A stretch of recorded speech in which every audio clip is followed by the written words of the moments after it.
Describe something difficult you learned to do. One difficult thing I did learn to do and succeeded in was establishing a daily routine to have more discipline in my life. I had always struggled with maintaining a consistent schedule and felt the need that I need to bring structure and organization to my days.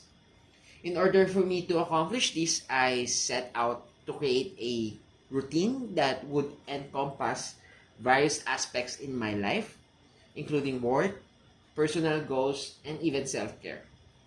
I started by identifying my priorities and the activities that were most important to me, and I then created a schedule that allocated a specific time slot for each task and activity to be done.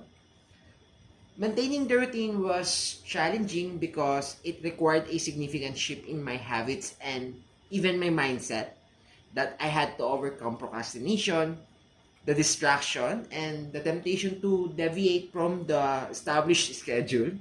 It took consistent effort and self-discipline to stick to my routine. There were moments of resistance and setbacks, but I managed to persevere and stay committed to the process.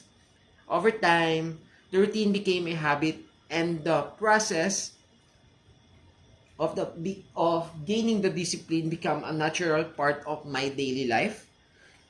I could say that I am glad that I learned to do this because I noticed an improvement in my productivity and efficiency. With a clear plan in place, I was able to focus on tasks and complete them more effectively.